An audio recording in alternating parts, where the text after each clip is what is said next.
you had one more year left, would you transfer to an option program?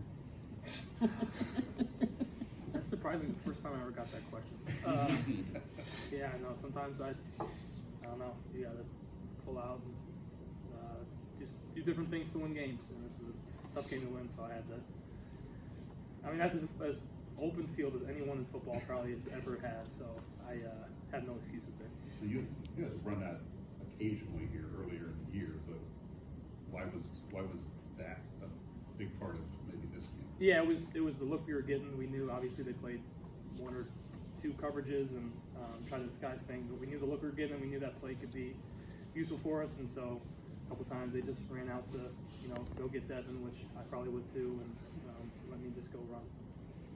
Payne, how'd you come down with that touchdown catch in the other end zone down there? Reached high in the sky and somehow got a foot in. Yeah, during that play, I kind of ran around the back of the end zone. Aidan had to scramble a little bit, and it seemed like we just kind of made eye contact, and I think I looked up telling him to throw it up, and I mean, he trusted me, and he threw a beautiful ball, and I just went up there and grabbed it for him. So. Did you know you got a foot down?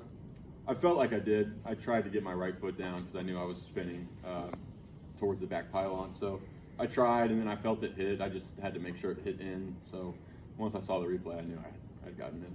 For both you guys, you're bowl eligible, and you stay in the hunt for the Big Ten West race. I know the whole one game at the time thing, but is that kind of a boost going into these last couple games of the year? Yeah, obviously we're not blind to those things. We know we're bowl eligible. We know we're still in the hunt.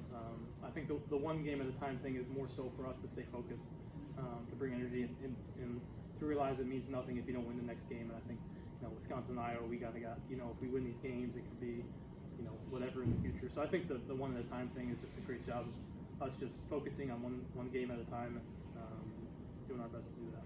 And as a Chicago guy, what's it like being in school, especially here?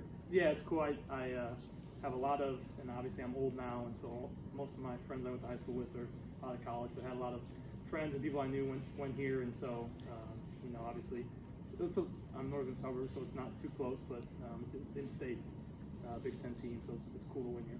What's that moment like when you guys are running over after the game to celebrate, in the corner with your fans? I think it's awesome. I think our fans always do a great job of showing out, no matter where we play. We always have our section, and they were loud. They cheered us on. They kept us in it today, and they stuck around. And so the least we can do is run over and give them a high five for all they give to us. So. Hey, I think you guys 5 PIs. Can you talk about that? A lot of penalties on Illinois. Yeah, it was, they play a lot of man coverage, and so when you get man coverage, especially press man, the defense is oftentimes going to put their hands on receivers, and so I think it's, it makes it harder to complete passes, but I think if you, I do try to be as accurate as I can, and then our receivers did a great job fighting for the football, and I think, when you have to fight for the football and come back through the defender's body and he's grabbing you, I think, puts the pressure on the referee to call it. So when you play a team that plays a lot of cover one, it's probably more likely. And what was this past week like in practice and around the locker room coming off that Iowa game? And how did you guys pick yourself up? Yeah, I've said it before. We have a 24-hour rule where you can be upset about the loss for 24 hours, watch the film on Sunday, and then come Monday it's over. It's a new week, and this week was probably the most that rule's been prevalent. We showed up on Tuesday. We had a great practice, a lot of energy. Guys were excited. It was an up-tempo day, and we carried that on throughout the whole week, and that's what I think helped us today. We came in here with confidence, and throughout the game we gained confidence. Even they scored first, and we didn't know, and there was no sign of quitting or giving up. There was nothing. We had confidence, and so I'm proud of our guys for fighting and having a great week. What did it mean for the coaching staff to have faith in you guys to go get that last first down, and what did it mean for TJ to make that play?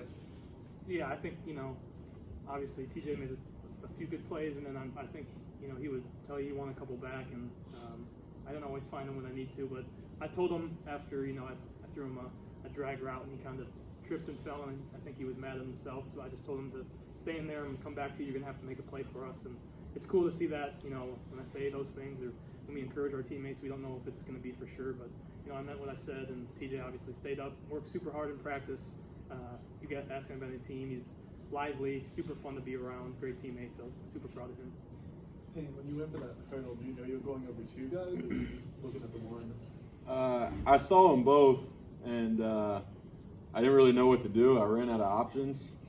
They were kind of coming from different angles. So, you know, there's sometimes in life where you just say screw it, and you know, if I fall on my neck and break it, I mean, I'm good with going out playing with my friends. So I jumped, and luckily I landed on my feet and kept going. But yeah, I knew there was two guys there.